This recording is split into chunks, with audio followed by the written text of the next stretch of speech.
Would you be shocked if I said that I created this with AI? Well, I created this Goth Girl colouring book with Midjourney. I created this cover just here along with all of these colouring pages, and what I'm going to do is share with you the prompt that I used to create these and my workflow on creating this interior.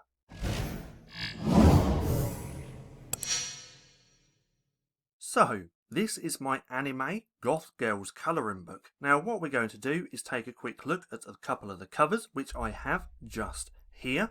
Then we're also going to quickly run through the interior just so you can see what it looks like. Then we're going to get into the cool stuff. I'm going to share with you the prompt that I used to create the interior, and I'm going to share with you my workflow on creating it as well. Now what I was going to do was add a section all about creating covers, but that should really be a whole video in itself. Now if you'd love to see the video on how to create covers, then drop a comment down below letting me know, and then in one of my future videos I'll create it just all about creating covers. Now I will also add a little bit about covers nearer the end of the video.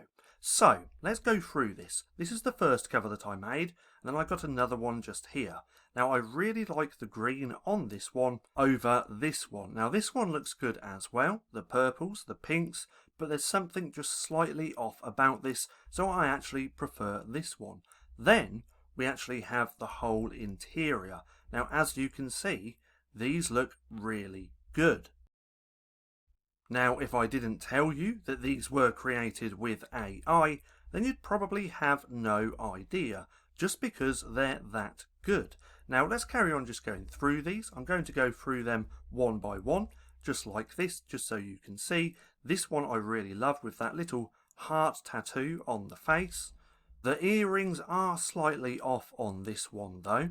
Now if we keep going, we can see what the rest of these actually look like. That one looks cool as well, and so do the rest. This colouring book actually turned out really well.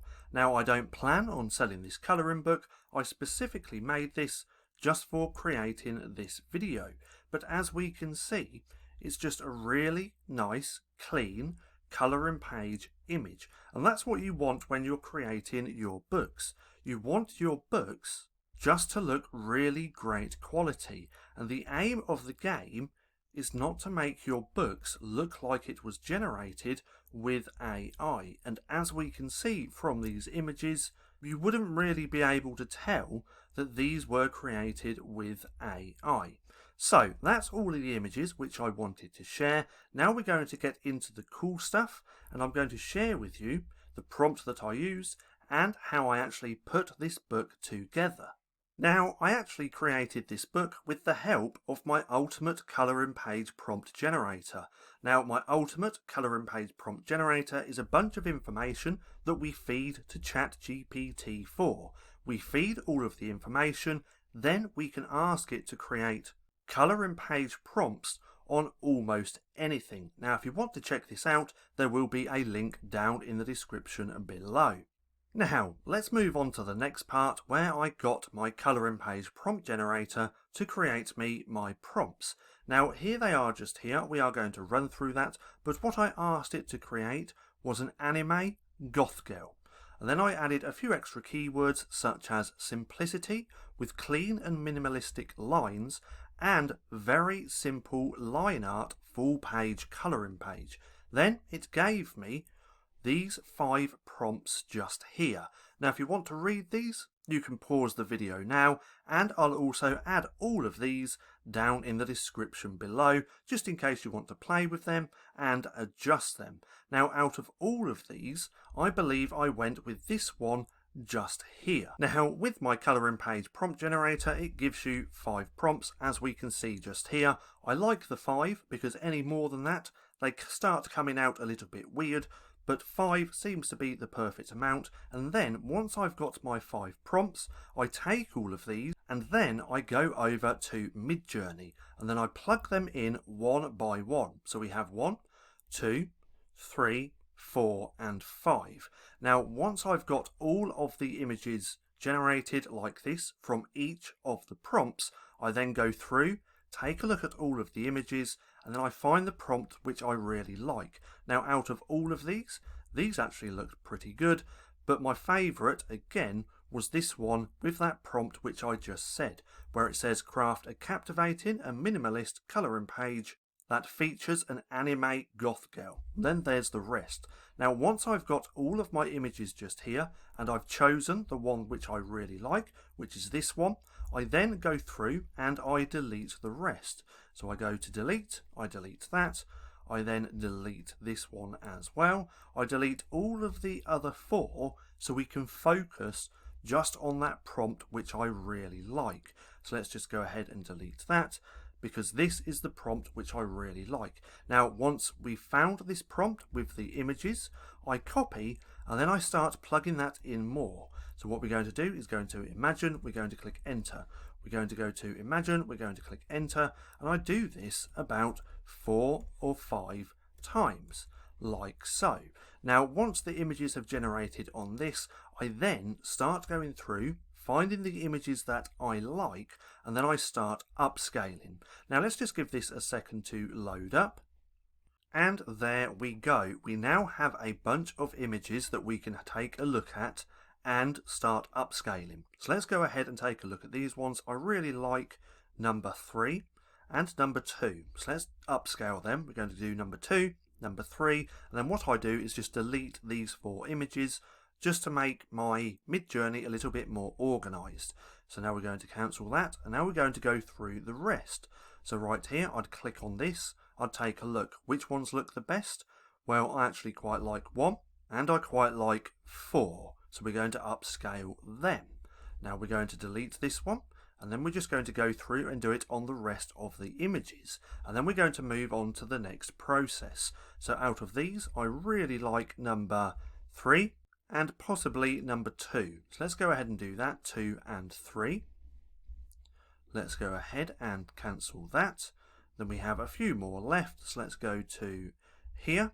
Let's take a look at these. Out of these, I really like number 1, so we're going to upscale that. Now doing this, putting in your prompt multiple times, you're going to get the same style. So instead of using all of those prompts, we're only going to use the one. We're inputting it quite a few times because we want images that are all generally the same style to keep congruency with our books. Now out of these, this one looks a little bit different. It looks really good, but we're not going to use that. We can use 2 and 3. So let's go ahead and now upscale these. Now from here, what I actually like to do is start making variations. Now I'm actually using Midjourney version 5, and we're also using Niji. Now why are we using Niji for this? Well, because this is a goth girl, Niji works extremely well, because Niji, I think I'm saying that right, is mainly based on anime. So you're going to get a lot better results using Niji. Now let's take a quick look at these. Let's scroll to the top. We actually have 1, 2, 3, 4, 5, 6, 7, 8, 9 and 9. So we have 9 images which we can now base the whole book on. Now ideally you want to do 5 to 10, but now what we want to do, let's just go to the top, to round about here. We want to make variations and we want to do strong. So why are we doing this? Well, now let's actually do the bottom one. Now if we click on very strong, it's going to give us very strong variations to this one just here. So now if we take a look at this one and compare it with these ones just here, they're not exactly the same, but they're very similar. Now doing this is going to give you congruency in your book. So now I could upload or upscale my favourite one, which is number 4. Now let's just go ahead and do that as well. Now one thing I did quickly notice, and that is that with these images just here, there's not much white. There is on this one. So ideally what I would actually probably do is input the prompt a few more times just to get more images where it's more white, so there's more area to actually colour in. But now again, what I would do, I'd now go back to the start, to round about here. I'd click on variations, very strong, very strong, very strong. I'd keep going through doing that to get very similar images. Now let's just give that a second as well. And there we go. We now have the variations which we can now click on, take a look and upscale the ones that we like. Now when you're upscaling or finding the ones to upscale, you want to make sure there's no defects. So with this one, I probably wouldn't go with that one, but I would go with number 4. So we can upscale that. Then we can delete this one as well. Then we can move on to the next. So on these ones, we're taking a look, looking for any defects. They kind of all look alright, but I quite like this number 3, so we're going to upscale that. Now we're just going to delete that to clean everything up. Then we're going to go on to that last one just here and choose a couple of these. Now out of all of these, I really like this number 3 and number 1. So in fact, we could upscale both of them, but I'm only just going to do 1. Now here's what I do. So we actually made 5 different images, or up to 9, didn't we? For the beginning. So we inputted the prompt quite a few times. We found the images that we liked. We upscaled them. Now that we have the upscaled, we then make variations. With the variations, we find the ones that we like, then we upscale. But then we start making variations from the variations. So again, this way you're just going to get a very similar style throughout your book. And then I'll just follow that process until I have around 60 images. Sometimes more, sometimes a little bit less. But the majority of the time, if I'm creating a 50-page book, then I'm going to create 60 images. Now why is that? Again, that's to allow for defects. So when I'm formatting the book, 9 times out of 10 I find the odd page which isn't really suited for the book. So by making 60, you're allowing for 10 pages which aren't going to be very good, and then you obviously are not going to use them. Now, once I actually have all of my images, there's some of the covers that I made just there, but once I have all of the images like this, I then come through, I download them all, and then I upload them into big JPEG. So I'd start at the beginning, I'd take a look, I'd quickly have a look as well to make sure there's no defects, then I'd click download. I'd take a look at the next one, make sure there's no defects, and then I'd download that. And I'd do that for all 60 pages, and then come over to big JPEG. Now once big JPEG is open like this, now with big JPEG, this is actually my favourite upscaler. It's relatively cheap as well, and does a really good job. But I'll upload them. You can actually bulk upload them as well. But I'd upload them all into here, and then I'd click on here to start, go to 4 because we only want to upscale it 4 times, keep all of this the same, and then click OK. Then I'd actually do all of them. Now normally if you've got over a few pages here, you can click on just here where it normally says enlarge all images, but I'd do all of the images, upscale them, and then move them into Canva. Now, quick tip for you, if you are using big JPEG, I have personally found that if you're using it in the morning, that's UK time, then it's incredibly slow. Now, sometimes it can take up to 2 to 3 hours for my images to get upscaled if I do it in the mornings. Now, if I upscale all of my images in the afternoon, late afternoon, that's UK time, it literally takes 3 minutes. So there's a hell of a difference on the time of processing depending on what time you actually use this website. Now let's just pause the video for a second, and there we go. Now once all of these have been processed, I'll click download. It's going to download every single one of them, and then I go over to Canva. Then I open the file, I take all of the images just here, again there would be around about 60, then I add them to its own folder. So right here the folder is called Anime Goth Girls. Now if we scroll down, we'd have all of the images here. Then this is where I start formatting the pages individually. So what I do is I have a page like this where I have a border. To get a border is relatively easy. If you press R For rectangle, it's going to bring up this box. Now with this box, you want to come up to here to the left hand side. You want to click on the colours, then on the transparency. That's going to make it transparent. Then you can click on the border style just here, click on this first line, and then you can click on the colour just here. So obviously it's already black, but we're just going to make sure, click enter, and now we can enlarge. Now with my borders, I'm not too sure what the dimensions or the numbers are, but if we scroll in, I also have this box around the outside. Now if we go on to File, just here, then onto View Settings, it's this one just here, Show Margins. Now when you've got that enabled, you can see this little tiny line or this little tiny box round the outside. Now with my border, I have that a little bit on the outside of that, as we can see. And that's how I've always had my borders within my colouring books, because my colouring books are kind of all plug and play. I have a template which I use over and over again. So I actually haven't made a border in a very long time. But that's the border that I use. I then go through every single page, adding them onto the border. So first of all, I'd make sure that there was 60.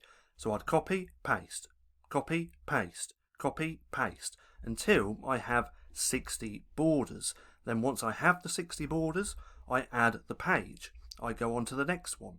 I add the page as well, and I do that until all of the pages have been added to the border. Then, once that's been done, I actually go through and start formatting these pages so that they look like this. Now, how do I do that? Well, I simply come in, I take the image, I enlarge it right to the border, like so. I then zoom in, I scroll down, I make sure that this is just inside the border, like so. And I do that on every edge, like that. I scroll up to the top, I do that. I then zoom out, and then I make a border. So if we click on, not a border, I mean drop shadow. So now, if we click on the image, it's going to say edit image. If we click on there, go to shadows, we can go on to drop shadow. And then it's going to add one. Now from here, you can actually click on there again and play with the offset, the angle, transparency. For this video, we're going to keep it simple, and I'm just going to click apply. Now, my colouring page has a border, and all I have to do is move it to the back, and now it has the border and the drop shadow. And I'll go through and I'll do that on every single page. So I'll go through again, I'll enlarge it by making it bigger. I'll then zoom in, I'll scroll down to the bottom, I'll make sure that this is lined up with that border, like so. Then I'll do that on every single edge. So it looks like that one's messed up a little bit. Let's just zoom out. There we go. Then I'll add that drop shadow. So I'll click on the edit image. I'll go to shadows. I'll go to drop shadow. I'll give that a second to load up. It can sometimes take a while. I'll click apply. Then I move that to the back, like so. And now we have the drop shadow. And I'll do that on every single page. But then it doesn't stop there. So what I also do, once I've actually done that on every single page, I didn't do it on that one, I missed that one, let's just move that to the end. But once I've done that, I then download it as a PNG, so we have a fully formatted image. Now if we take a look at this, this isn't a collection of images, or this isn't the image and the border with the drop shadow. This altogether is just one image. So what I do, once I've actually gone through, enlarged all the images, added the drop shadow, I'll go on to download, right here, transparent background, I change this to 1.5, and then I click download. So this is page number 52. So now we're going to have a transparent image for this colouring page. And if we look here in my folder, I've already done that for every single image. But now I'll upload that, and then I'll click onto the page like so. I'll enlarge it, then I'll move it to the back like so. I'll lock that, and then I delete all of this. And I'll do that for every single page, and that's how I format my book. Now, why do I do this? Why do I download as a PNG, re-upload, and then do that? Well, ages ago, and I mean like years ago, couple of years ago, when you used to make colouring pages and they weren't properly flattened, you used to get problems when uploading them into KDP. So I found that doing this just resolved that problem because everything was already flattened and this was just one image instead of it being an image with a border and a drop shadow. It's now just one image, fully formatted image for my book. So again, that's how I format all of the pages for my books, my colouring books, and the process which I follow. And as you can see, it all turns out pretty good and it looks a lot better with that little drop shadow as well. Now, just remember that when you are actually creating your pages, make a lot more than what you actually need. Now, for this, I did about 60. I actually think I did a little bit less than that, I'm not too sure. But if we come right to the end, these are the ones that didn't quite look right. So if we take a look at this, if we zoom in, we can see on here, this looks slightly off. So you wouldn't want that in a colouring book. Now, if we take a look at this one, the earrings were slightly off on this one, so I didn't put that into the book, but you don't really know this until you start formatting. Yes, you might take a look at the image is on Midjourney and think they're okay, but sometimes some slip past you. So quality control is a big must. So make sure to make more pages than you actually need, because again, 9 times out of 10, when you go to format the pages, you're going to find a few that just don't quite look right. Again, with this one, it was the earrings. So what I do when I'm actually formatting the pages, if it doesn't look good, I just move it right to the end of the list so I know just how many don't look that great. And then once I've actually created the interior and formatted all of the pages, I can then just go through and delete these ones at the end. But always remember that.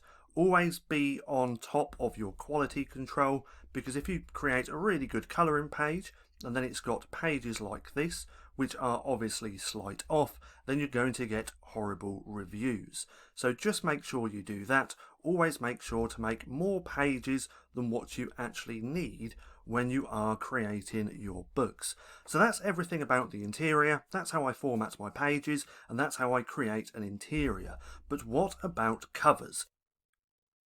Now, I'm not going to put too much about covers in this video, otherwise it is going to be mega long, but I am going to share some cool stuff that I did with ChatGPT. Now, when it comes to covers, if you want to know how to turn any type of colouring page into a coloured image like this, then I do actually share that within the Ultimate Colouring Page Prompt Generator. And I share with you and show you how you can make a little tweak from your Midjourney prompt and practically turn any colouring page into a coloured one like this. Now let's go over to here because I've got some examples which I'm going to share with you. But if you do want a whole video dedicated to just creating a cover about fonts, colour combinations and how to make them look good, then again drop that comment down below. Now when it actually comes to covers, I make quite a few images first.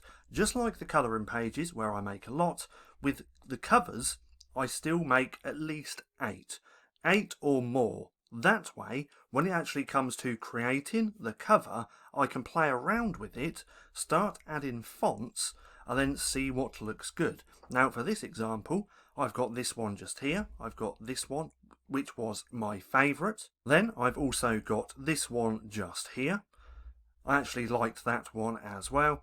This one as well, we can see it's the same fonts that I used on every single cover. What I do, I make the design with the fonts, put the name of the book on there as well. Then once I've got it how I like, I add it to every single page which is coloured in, just to see which one looks best. This one looks pretty good as well, but out of all of these, I really liked this one just here.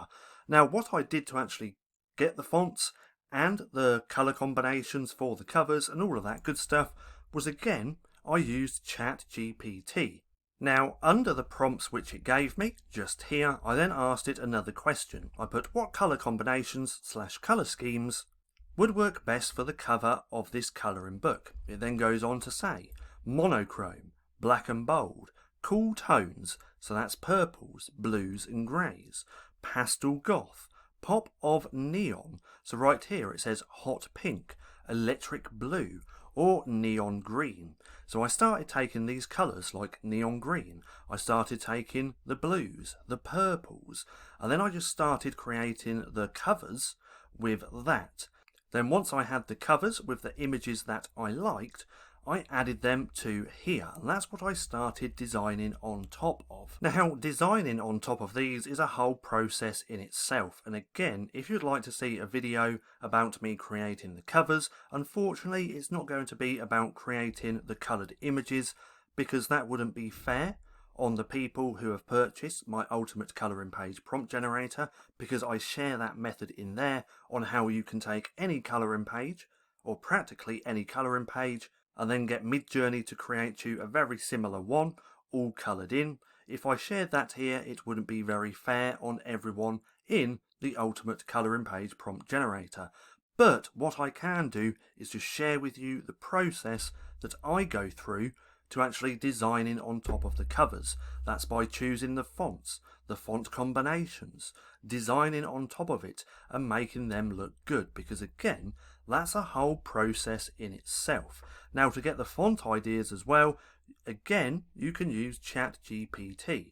So what I did was asked ChatGPT what type of font would work best for the cover. It says Gothic fonts, anime inspired, brush script, display fonts, handwritten fonts. So, now knowing this information, I then went over to Creative Fabrica. This is where I get all of my fonts for creating my books. I typed in a goth font. I then started taking a look through all of this. I then also started typing in anime font. Then I started looking through here, and then with the fonts which I like, I download, I upload them into Canva, and then I start creating. Now, I actually believe this was one of them which I used, Osaka. Let's go back over to here. Let's click on here. Yep, this one's the Osaka. This one is dark mode, and then this one again is the same as that top one. But I actually go through, start looking at fonts. I start downloading them. I upload them into here. Once I already know what the name of my book is going to be, I just put the words on the page. Then I start playing around with lots of different font combinations until I have ones that start looking good. And that's how I ended up on this cover just here. Now again, if you do want to see the process for actually creating a cover, choosing fonts and all of that good stuff, then drop a comment down below. But that's the whole process that I went through to create this book. Now, what's your thoughts on this book? Does it look good? Does it not look good? Does it look like AI? Does it look crap? Does it look good? I'd love to get your thoughts down below, so drop a comment for that as well.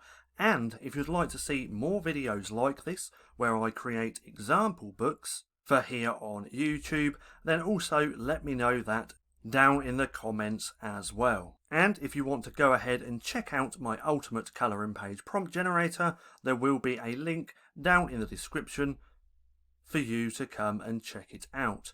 Now, if you enjoyed the video, don't forget to give me a thumbs up, and if you want to watch more of my AI content, then click right here and watch this playlist.